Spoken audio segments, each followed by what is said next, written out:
বন্ধুরা, জ্ঞানজ্যোতি কোচিং সেন্টারের পক্ষ থেকে তোমাদের সকলকে জানাই আরও একবার স্বাগত। আজকের ক্লাসে আলোচনার বিষয় হচ্ছে হিউয়েন সাং সম্পর্কে, অর্থাৎ হিউয়েন সাং কে ছিলেন এবং তাকে নিয়েই মূলত আজকের ক্লাসের মাধ্যমে তোমাদের সঙ্গে আলোচনা করব। ঠিক আছে? আচ্ছা, আলোচনার বিষয় শুরু করার আগে তোমাদেরকে একটা ছোট্ট ইনফরমেশন দিয়ে রাখি। তোমরা যারা যারা ভাবছো আমাদের সঙ্গে অনলাইনে যুক্ত হবে, তারা কিন্তু স্ক্রিনে দুটি নাম্বার দেখতে পাচ্ছ, 7076398606 এবং 6295916282। এই নাম্বার দুটি হলো আমাদের জ্ঞানজ্যোতি কোচিং সেন্টারের অফিসিয়াল হেল্পলাইন নাম্বার। তোমরা যারা যারা ভাবছো আমাদের সঙ্গে যুক্ত হবে, নাম্বার দুটির মধ্যে যে কোনো একটি নাম্বারে যোগাযোগ করে যুক্ত হয়ে যেতে পারো। ঠিক আছে? আচ্ছা, এছাড়াও তোমাদের সেমিস্টারে কোর্স ফি সম্পর্কে বলে রাখি। দেখো, তোমাদের কোর্স ফি যেটা ছিল আগে, সেটা ছিল হচ্ছে 1199 রুপিস, কিন্তু এই কোর্স ফিটা এখন তোমাদের পে করতে হচ্ছে না। তার কারণ তোমাদের জন্য একটা খুবই সুন্দর অফার রাখা হয়েছে। তোমরা কিন্তু শুধুমাত্র 99 রুপিস রেজিস্ট্রেশন ফি এর বিনিময়ে তোমাদের পুরো সেমিস্টারটা ক্লিয়ার করে নিতে পারছো। এবং এই যে একটা সুন্দর অফার রাখা হয়েছে, এই অফারটা কিন্তু শুধুমাত্র প্রথম 100 জন স্টুডেন্টসের জন্যই কিন্তু রাখা হয়েছে। অর্থাৎ সেকেন্ড সেমিস্টারের প্রথম 100 জন, ফোর্থ সেমিস্টারের প্রথম 100 জন এবং সিক্স সেমিস্টারের প্রথম 100 জন স্টুডেন্টসের জন্য এই অফারটা রাখা হয়েছে। ঠিক আছে? আচ্ছা, এই ছিল ইনফরমেশনের বিষয়। এবার সরাসরি আলোচনার বিষয় শুরু করছি। আচ্ছা, প্রথমেই বলেছি আলোচনা করব হিউয়েন সাং সম্পর্কে। আচ্ছা, দেখো এখানে বলেছে হর্ষবর্ধনের রাজত্বকালে চীনা পর্যটক হিউয়েন সাং ভারতে এসেছিলেন। তাহলে হিউয়েন সাং কে ছিলেন? একজন চীনা পর্যটক ছিলেন হিউয়েন সাং। তিনি মূলত কার রাজত্বকালে বা কার আমলে ভারতে এসেছিলেন? যে হর্ষবর্ধনের রাজত্বকালটা যখন চলছিল, ঠিক সেই সময় এই হিউয়েন সাং ভারতে এসেছিলেন এবং হিউয়েন সাং ছিলেন মূলত একজন চীনা পর্যটক। ঠিক আছে? আচ্ছা, 630 খ্রিস্টাব্দ থেকে 645 খ্রিস্টাব্দ পর্যন্ত তিনি ভারতে অবস্থান করেছিলেন। তাহলে হিউয়েন সাং এই যে মূলত হর্ষবর্ধনের রাজত্বকালে ভারতে এসেছিলেন, তো মূলত তিনি কিন্তু দীর্ঘ সময় ধরে কিন্তু ভারতে অবস্থান করেছিলেন। যেমন বলেছে 630 থেকে 645 খ্রিস্টাব্দ পর্যন্ত কিন্তু এই হিউয়েন সাং ভারতে অবস্থান করেছিলেন। আচ্ছা, তারপরে বলেছে দেখো, ভারতে অবস্থানকালে তিনি ভারতের নানা স্থান পরিভ্রমণ করেন। অর্থাৎ এই যে হিউয়েন সাং ভারতে আসলেন, তো ভারতে এসে বেশ কয়েক বছর ভারতে আর কি বসবাস করলেন বা ভারতে ছিলেন। তো এই সময়টা তিনি কি করলেন? এই সময়টা তিনি ভারতের কিন্তু নানা স্থান বা বিভিন্ন স্থান কিন্তু পরিভ্রমণ করেছিলেন। ঠিক আছে? তো তার ভারত আগমনের প্রধান উদ্দেশ্য ছিল বৌদ্ধ ধর্ম সম্পর্কে গভীর জ্ঞান লাভ করা।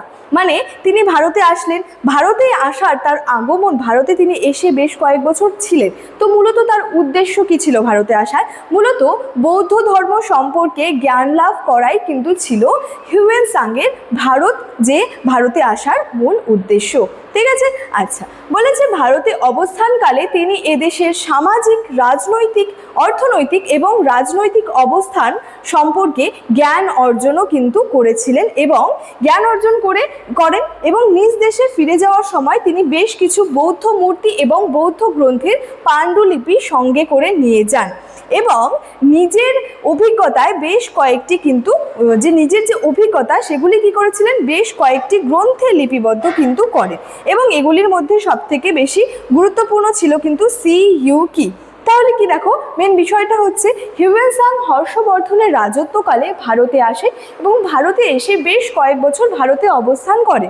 তো ভারতে অবস্থানকালে এই সময়টা তিনি ভারতের বিভিন্ন স্থানগুলি ভ্রমণ করেন। তো মূলত তার ভারতে আসার মূল উদ্দেশ্য কী ছিল? মূল উদ্দেশ্য ছিল হচ্ছে বৌদ্ধ ধর্ম সম্পর্কে জ্ঞান অর্জন করা বা জ্ঞান লাভ করা। ঠিক আছে? তাহলে কি হচ্ছে, ভারতে অবস্থানকালে তিনি এদেশের সামাজিক, অর্থনৈতিক, রাজনৈতিক অবস্থান সম্পর্কেও কিন্তু জ্ঞান অর্জন করেন এবং যখন তিনি নিজ দেশে ফিরে যান, নিজ দেশে ফিরে যাওয়ার সময় তিনি কিছু বৌদ্ধ মূর্তি এবং বৌদ্ধ গ্রন্থের পাণ্ডুলিপি সংগ্রহ করে নিয়ে যান। ঠিক আছে? এবং নিজের অভিজ্ঞতা যেটা রয়েছে সেটা তিনি কি করেছিলেন? তার বেশ কয়েকটি গ্রন্থে লিপিবদ্ধ করেন এবং যার মধ্যে একটি অন্যতম উল্লেখযোগ্য গ্রন্থ ছিল হচ্ছে এই CUK। ঠিক আছে? আচ্ছা, তারপরে বলেছে হিউয়েন-সাং তার গ্রন্থে হর্ষবর্ধনের শাসন ব্যবস্থার বিস্তারিত বিবরণ তুলে ধরেছেন। তিনি এই গ্রন্থে দক্ষিণ পূর্ব এশিয়ার সঙ্গে চীনের বাণিজ্যিক সম্পর্কের কথা বলেছেন।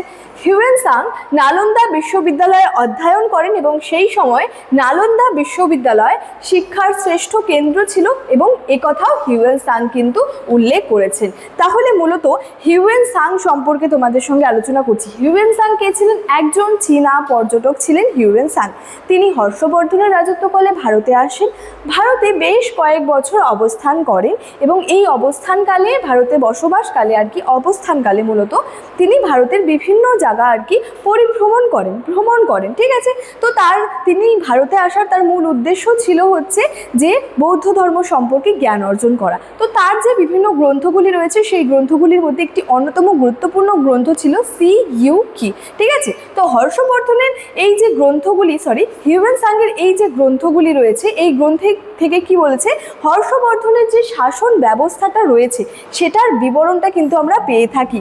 এর সাথে সাথে আরও কি জানতে পারি যে দক্ষিণ পূর্ব এশিয়ার সঙ্গে চীনের একটা বাণিজ্যিক যে সম্পর্ক ছিল এটাও কিন্তু আমরা জানতে পারি। এর সাথে সাথে জানতে পারি হিউয়েন-সাং নালন্দা বিশ্ববিদ্যালয়, যেটা নালন্দা ইউনিভার্সিটি বলা হয় যেটাকে, সেখানে অধ্যয়নও কিন্তু করেছিলেন, ঠিক আছে। তাহলে হিউয়েন-সাং কে ছিলেন, তিনি কার আমলে ভারতে এসেছিলেন, তিনি কত বছর ভারতে অবস্থান করেছিলেন এবং ভারতে আসার তার মূল উদ্দেশ্য কী ছিল, এই সমস্ত বিষয় নিয়ে মূলত আজকের এই ক্লাসে তোমাদের সঙ্গে আলোচনা করলাম। আজকের আমার আলোচনার বিষয় এতটাই ছিল। ইনফরমেশন ভিডিও শুরুতেই আলোচনা করে রেখেছিলাম। চলো আজকের ক্লাস এতটাই, দেখা হচ্ছে পরবর্তী ক্লাসে। Thank you so much, thanks for watching.